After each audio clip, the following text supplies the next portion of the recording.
दोस्तों, स्वागत है आप सभी का एक और नई वीडियो में। आज की वीडियो में बात करेंगे आरआरबी एनटीपीसी के एग्जाम में पूछे जाने वाले जीके के मोस्ट इंपोर्टेंट क्वेश्चनों की। और ये मॉक टेस्ट नंबर 17 रहने वाला है। 16 क्लास ऑलरेडी अपलोड हो चुकी हैं। यदि आपने वो वीडियो नहीं देखी तो उनके प्लेलिस्ट लिंक वीडियो के डिस्क्रिप्शन में मिल जाएगी। वहाँ से आप उन वीडियो को देख सकते हो और सभी वीडियो मोस्ट इंपॉर्टेंट हैं। और यदि आप एनटीपीसी का एग्जाम देने जा रहे हो तो सभी वीडियो को आप देख के एक बार देख के जरूर जाना, क्योंकि पेपर यहीं से आएगा। तो चलिए वीडियो को स्टार्ट करते हैं। अगर आप इस चैनल पर नहीं हो तो चैनल को सब्सक्राइब जरूर कर देना और वीडियो को लाइक जरूर कर देना। तो चलिए देखते हैं फर्स्ट मोस्ट इंपोर्टेंट क्वेश्चन को। हमारा फर्स्ट क्वेश्चन है, निम्नलिखित में से कौन सा लाल बहादुर शास्त्री का स्मारक है? लाल बहादुर शास्त्री का स्मारक कौन सा है? तो सबसे पहले मैं बात करूं राजघाट की। राजघाट किसका किसका स्मारक है? तो राजघाट होगा महात्मा गांधी का। महात्मा गांधी का क्या है? राजघाट। और शक्ति स्थल किसका है? तो ये हो जाएगा इंदिरा गांधी का। इंदिरा गांधी का क्या है? शक्ति स्थल। और विजय घाट किसका है? तो लाल बहादुर शास्त्री का कौन सा स्मारक स्थल है? विजय घाट। और शांति वन किसका है? तो यह जाएगा हमारा पंडित जवाहरलाल नेहरू का। पंडित जवाहरलाल नेहरू। अब इसको आप कैसे याद रखोगे रखोगे ये इसको आपको याद रखना है कि लाल बहादुर शास्त्री, मतलब जो आदमी बहादुर होता है वो हमेशा हमेशा विजय प्राप्त करता है। तो ऑप्शन नंबर सी हमारा राइट आंसर हो जाएगा। जो आदमी बहादुर होता है वो हमेशा विजय प्राप्त करता है। और राजघाट हो जाएगा महात्मा गांधी, और शक्ति स्थल हो जाएगा इंदिरा गांधी, और शांति स्थल हो जाएगा पंडित जवाहरलाल नेहरू। तो देखते हैं नेक्स्ट क्वेश्चन को। सेकंड क्वेश्चन है, पौधे की कोशिका में मुख्य रूप से अंगक होते हैं जिसमें स्टार्च, तेल और प्रोटीन कणिकाएं जैसे पदार्थ जमा होते हैं। तो मैं बात करूं ल्यूकोप्लास्ट की। ल्यूकोप्लास्ट क्या है? एक स्टोर का कार्य करता है ये पौधे में। और स्टोर किसका करता है? ये भोजन योग्य सामान है अपने उसको, यानी कि अपने हो जाएगा स्टार्च हो जाएगा, तेल हो जाएगा, प्रोटीन हो जाएगा। इनका स्टोर कौन करता है? भंडारण कौन करता है? ल्यूकोप्लास्ट। तो हमारा राइट आंसर होगा ऑप्शन नंबर ए। फिर आप कहोगे कि रिक्तिका क्या होती है? ये रिक्तिकाएं क्या करती हैं? ये भी भंडारण का कार्य करती हैं, स्टोर का कार्य करती हैं। फिर ये किसका स्टोर करती हैं? ये जल, खनिज, लवण। यहाँ ये रिक्तिका किसका भंडारण करती हैं? अपना जल हो जाएगा, जल, खनिज, लवण, अपशिष्ट पदार्थ, इनका भंडारण करती है रिक्तिका। जिसमें आप अगर यदि यहाँ पे अभी ये दिया होता कि जल, खनिज, लवण का भंडारण कौन करता है, तो रिक्त का आंसर होता। और स्टार्च, तेल और प्रोटीन का भंडारण कौन करता है? ल्यूकोप्लास्ट। तो ऑप्शन नंबर ये राइट आंसर हो जाएगा हमारा। अब मैं बात करूँ माइटोकॉन्ड्रिया की। माइटोकॉन्ड्रिया क्या करता है फिर? माइटोकॉन्ड्रिया को कहते हैं कोशिका का शक्तिगृह। कोशिका का शक्तिगृह माइटोकॉन्ड्रिया को कहते हैं। और इसका खुद का डीएनए होता है। माइटोकॉन्ड्रिया का खुद का डीएनए होता है। वह कौन सा अंगक है जिसका खुद का डीएनए होता है? तो वो राइट आंसर होगा माइटोकॉन्ड्रिया। तो देखते हैं नेक्स्ट क्वेश्चन को।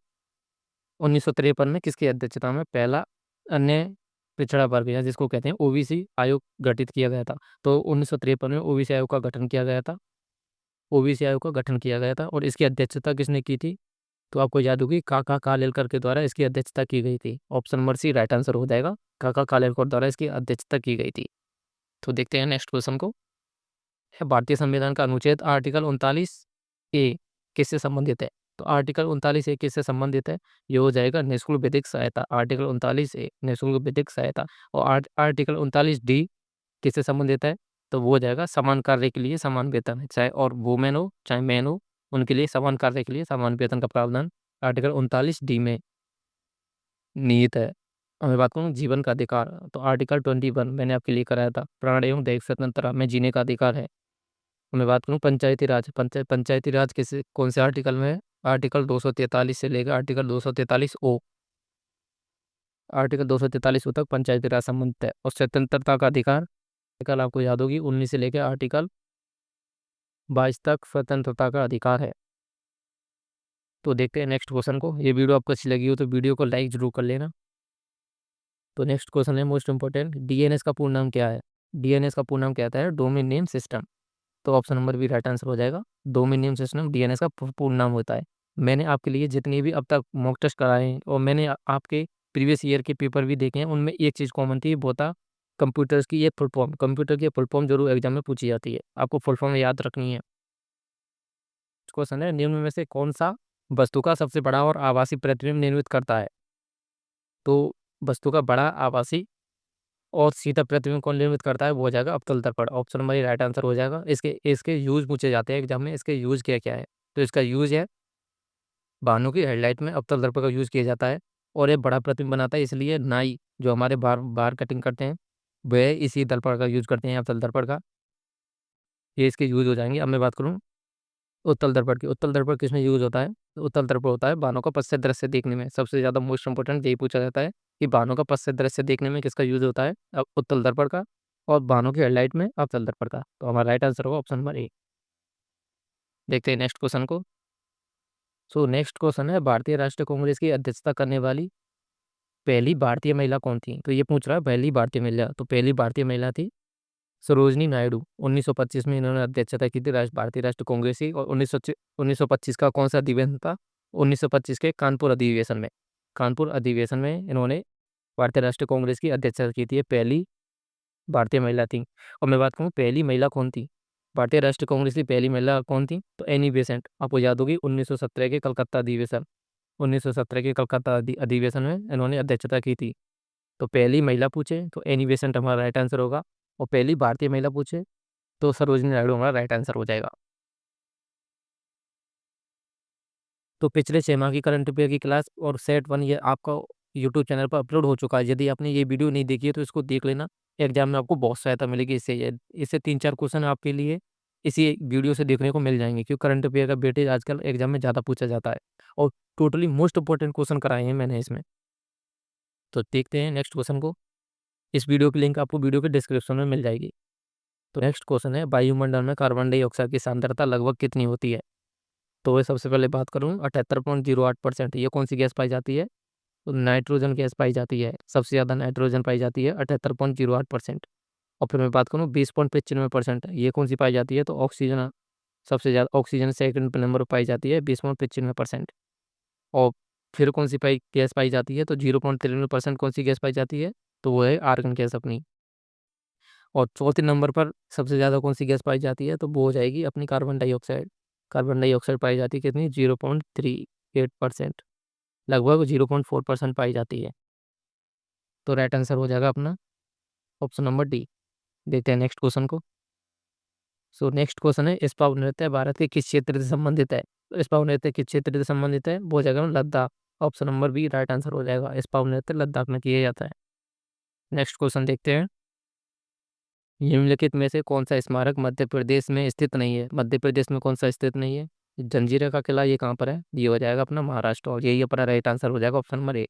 ग्वालियर का किला ये मध्य प्रदेश में पाया जाता है। बांधव का किला, बांधवगढ़ का किला ये मध्य प्रदेश में। और असीरगढ़ का किला ये मध्य प्रदेश में पाया जाता है। तो जंजीर का किला कहाँ कहाँ पर है? तो ये हो जाएगा महाराष्ट्र में। देखते हैं नेक्स्ट क्वेश्चन को। निम्नलिखित में से कौन सी नदी गंगा की सहायक नदी नहीं है? तो ये पूछ रहा है कौन सी सहायक नदी नहीं है? तो सोन नदी गंगा की सहायक नदी है। गोमती ये भी सहायक नदी है। यमुना ये भी सहायक नदी है। इंद्रावती ये गंगा की सहायक नदी नहीं है। तो फिर किस नदी की सहायक नदी है इंद्रावती? ये हो जाएगी अपनी गोदावरी नदी की। गोदावरी नदी की सहायक नदी कौन सी है? इंद्रावती। और गोदावरी के बारे में मैंने आपको मॉक टेस्ट नंबर 16 में पढ़ाया था कि इसको दक्षिण भारत की गंगा कहा जाता है। गोदावरी नदी को दक्षिण भारत की गंगा कहा जाता है। और इसका उद्गम कहाँ से है? त्र्यंबक नासिक महाराष्ट्र से इसका उद्गम है। तो राइट आंसर हो जाएगा ऑप्शन नंबर डी। देखते हैं नेक्स्ट क्वेश्चन को। भारत में इनमें से किसे हटाने के लिए मायावती की प्रक्रिया लागू नहीं होती है? तो मैं बात करूं भारत के मुख्य न्यायाधीश की, तो आर्टिकल नंबर 217 के तहत भारत के मुख्य न्यायाधीश के विरुद्ध में मायावती की प्रक्रिया लाई जा सकती है। भारत के राष्ट्रपति, तो आर्टिकल 61 के तहत भारत के राष्ट्रपति के विरुद्ध में मायावती की प्रक्रिया लाई जा सकती है। तो बात करूँ मैं प्रधानमंत्री की, तो option number C right answer हो जाएगा। प्रधानमंत्री के विरुद्ध में मायावती की प्रक्रिया नहीं लाई जा सकती। और उच्चतम न्यायालय की बात करूँ, उच्चतम न्यायालय के न्यायाधीश को किस अनुच्छेद के तहत हटाया जा सकता है?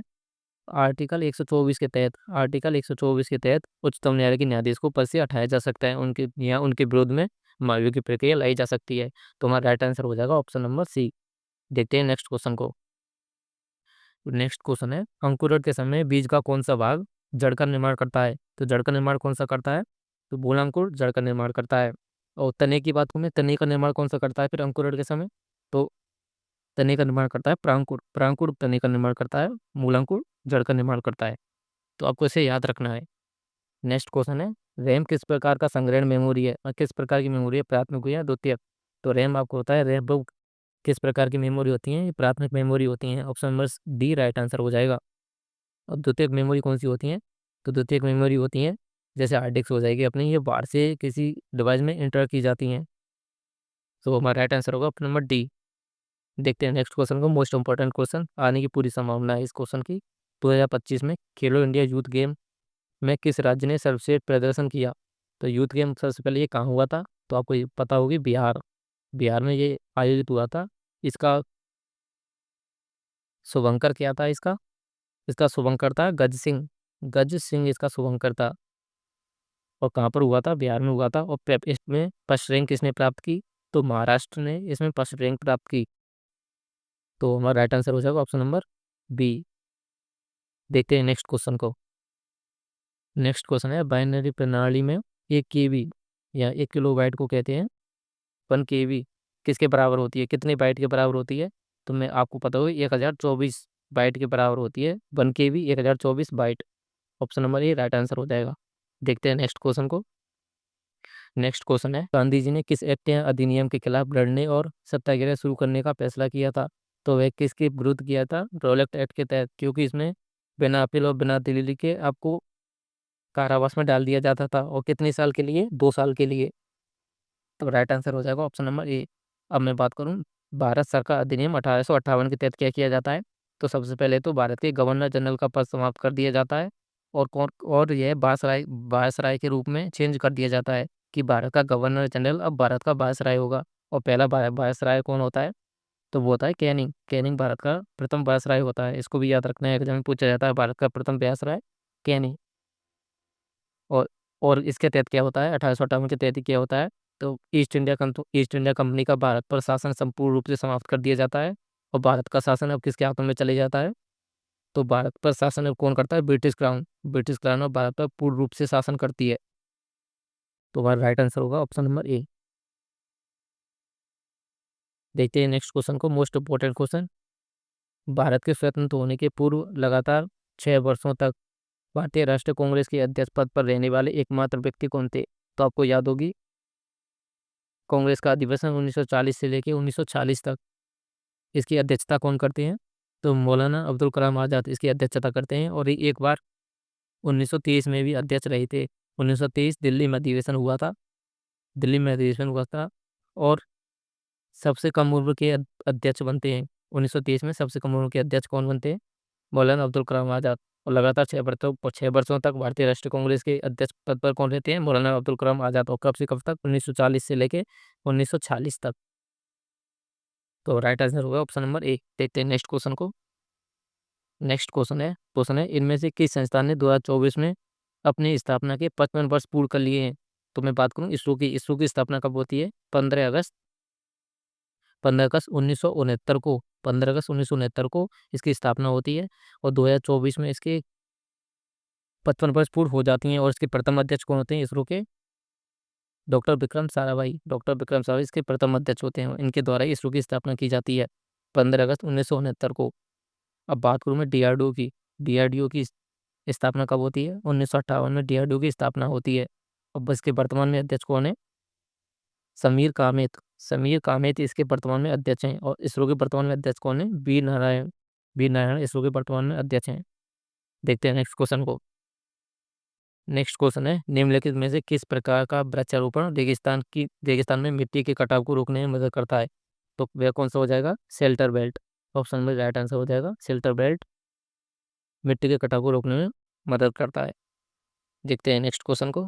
नेक्स्ट क्वेश्चन है, भारतीय संविधान के किस संविधान संशोधन अधिनियम के तहत वस्तु एवं सेवा कर, जिसको कहते हैं जीएसटी, लागू किया गया था? तो आपको याद होगी 101वां संविधान संशोधन 2016 में लागू होता है और जीएसटी से संबंधित है। किससे संबंधित है 101वां संविधान संशोधन? जीएसटी से। और कब आता है? 2016 में आता है। तो ऑप्शन नंबर सी हमारा राइट आंसर होगा। देखते हैं। और ये हो गए आपके 21 क्वेश्चन मोस्ट इंपॉर्टेंट। मैंने 20 से 22 मिनट में आपके लिए 21 क्वेश्चन करा दिए हैं। और सब मोस्ट इंपॉर्टेंट क्वेश्चन में एग्जाम में आने की पूरी पूरी संभावना होती है ऐसे क्वेश्चनों की। तो ये वीडियो आपको कैसी लगी? वीडियो को लाइक जरूर कर देना और चैनल को सब्सक्राइब जरूर कर देना, क्योंकि आपका एक छोटा सा सब्सक्राइब में बहुत मोटिवेट करता है वीडियो बनाने के लिए। और हाँ, आपके लिए एक मोस्ट इंपॉर्टेंट सूचना कि करंट अफेयर की क्लास आपके लिए चार करंट अफेयर की क्लास आएंगी। उनमें से एक क्लास ऑलरेडी अपलोड हो चुकी है। उसकी वीडियो की लिंक इस वीडियो के डिस्क्रिप्शन में मिल जाएगी। उस वीडियो को जरूर देख लेना, क्योंकि क्वेश्चन वहीं से बहुत आएंगे, क्योंकि करंट अफेयर का वेटेज हर साल बढ़ता जा रहा है एग्जाम में। तो मिलते हैं नेक्स्ट वीडियो में।